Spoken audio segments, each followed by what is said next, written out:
Today, we're diving into one of the most pivotal, most dramatic moments in all of Scripture. We're talking about the very first conversation between a human being and God. This is the story of Moses at the burning bush, told through the lens of the Qur'an's 20th chapter, Taha. Right from the jump, the Qur'an pulls you in with this question. It's such a brilliant way to start, don't you think? It creates this immediate sense of mystery. It's almost like it's saying, hey, you think you know the story of Moses? Well, buckle up, because you haven't heard this part yet. It just perfectly sets the stage for a version of the story we've never heard told quite like this. So our story kicks off with a scene that's actually pretty relatable. We have Moses, or Musa as he's known in Arabic, and he's just traveling through the desert with his family. But, this isn't your average family road trip. They are deep in a vast desert, at night. It's pitch black, it's dead silent, and they are completely and utterly lost. I mean, can you imagine that feeling? The cold, the isolation, being miles and miles away from anything. The stakes are already incredibly high. And then, right in the middle of all that darkness, a little flicker of hope. Moses spots a fire way off on the side of a mountain. Now, for a family that's freezing and lost, a fire means everything, right? It means warmth, it means other people might be there, it means direction, it means they're not alone anymore. But here's where it gets really interesting. Commentators on the Qur'an point out a subtle detail in the Arabic. The language used suggests this wasn't just a regular fire. No, this was a divine light, kind of like an illusion, that was made visible only to Moses. Think about it. This was a private appointment. If his whole family had seen it, they would have all gone running towards it. But this meeting was for Moses and for Moses alone. Okay, let's just hit pause on the action right there for a second. Before we find out what happens when he gets to that fire, we need a little bit of context about the chapter this whole story comes from. It's titled Taha, which, what does that even mean? Well, the honest answer is it's a mystery. These two letters, Ta and Ha, are what are known as disconnected letters in the Qur'an. The traditional view is pretty straightforward. Their meaning is known only to God. They're a reminder of the Qur'an's divine, miraculous nature. But there's another really beautiful interpretation from early scholars that says Taha was actually a way of saying, "O man," in a particular dialect, meant as a comforting, gentle address to the Prophet Muhammad himself. And that interpretation just clicks perfectly with the chapter's core message, which comes right after. See, classical commentators tell us these verses were a response to people who were saying the Qur'an was some kind of heavy burden. And this chapter starts by saying, no, that's not it at all. This revelation is a mercy. It's a guide that's meant to lift you up, not weigh you down. So keeping that idea of mercy in mind, let's get back to the mountain. Moses is climbing. He's probably rushing, right? He's worried about his family waiting for him down below. He's thinking he'll find some other travelers, maybe get some directions. He's looking for a little bit of guidance. But he's about to find something else entirely. So he finally makes it to the fire, probably out of breath. And in the dead of night, on top of a remote mountain, this powerful voice just booms out his name. Ya Musa. Can you even imagine the shock, the absolute terror?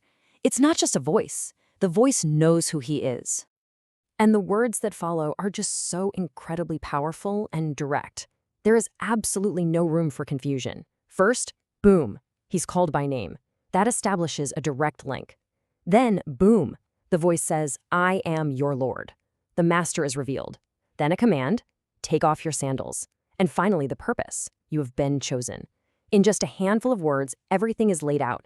The authority, the purpose, the mission. It's all there. And that phrase, it is I who has chosen you, is so crucial. In the original Arabic, there's this incredible grammatical emphasis. It's like saying, it is I and absolutely no one else who has chosen you. This one statement just completely reframes Moses' entire life. The basking in the river, growing up in a palace, fleeing Egypt, none of it was random. It was all part of a divine plan leading him step by step to this very appointment. Now, Moses is, as you can imagine, in a state of total shock. I mean, he just got the most intense news of his entire life. So the tone of the conversation is about to shift a little bit. After establishing authority, God is now going to prepare Moses for what's next, with a test. And I want you to notice the subtle but really critical change here. A second ago, the call was a sharp, Ya Musa, at the beginning of the sentence. Now, the name comes at the end. In Arabic, this totally softens the tone. It's a sign of affection, a way of kind of calming him down after that initial shockwave. It's a moment of mercy. So what does Moses do? He has this very, very human reaction. He realizes he's talking to God, and he just does not want this conversation to end. The question was super simple, right? What's in your hand? The answer is just, my staff. But he keeps going. He says, it's my staff. I lean on it. I knock down leaves with it for my sheep, and, I've got other uses for it too. He's nervous. He's in awe, and he just wants to keep that divine connection going for as long as he can. And right in the middle of this beautiful, rambling human moment, the calm gets shattered by a simple two-word command. Throw it. Not harsh or anything, just direct. So Moses obeys instantly. He throws his staff down, and it immediately transforms into this massive python, just slithering and moving wildly all over the place. All that calm that God had just carefully built up, yeah, that's gone. Now he's standing face to face with this terrifying creature that was literally his trusty walking stick just a moment ago. And at this absolute peak moment of terror, as this giant snake is thrashing around, God gives him an even harder command. Not just, don't be afraid, but grab it. The action has to come first. And this moment right here brilliantly lays out the 3 key lessons he's going to need for his entire mission, all packed into one terrifying experience. First, you've got obedience. Grab it. Act right away. Don't even hesitate. Second, courage. Don't be afraid. You find your strength after you've already made the choice to obey. And third, trust. God promises we will return it to how it was. You have to have faith that when you follow the command, the outcome is guaranteed. Okay, so let's zoom out for a second.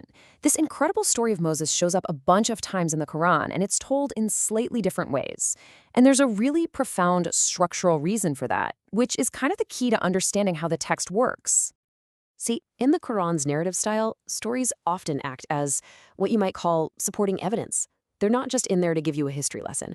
They are placed very deliberately inside a chapter to serve as a powerful, practical case study for the main idea of that chapter. So let's connect all the dots. Remember the theme of Surah Ta-Ha we talked about? We have not sent down the Qur'an to cause you distress, but as a reminder. Well, the story of Moses grabbing that snake is the ultimate illustration of this theme. It's a lesson in facing your biggest fear through obedience, courage, and trust. It is the perfect real-world demonstration of what it means to be guided by a divine reminder, proving the entire point of the chapter it's in. And that kind of leaves us with a final thought to chew on. What if the stories we think we know so well aren't just records of the past? What if they're actually timeless lessons, placed with perfect precision exactly where we need to hear them, to remind us of the exact principles we need to navigate our own lives? It kind of changes how you see the whole thing, doesn't it?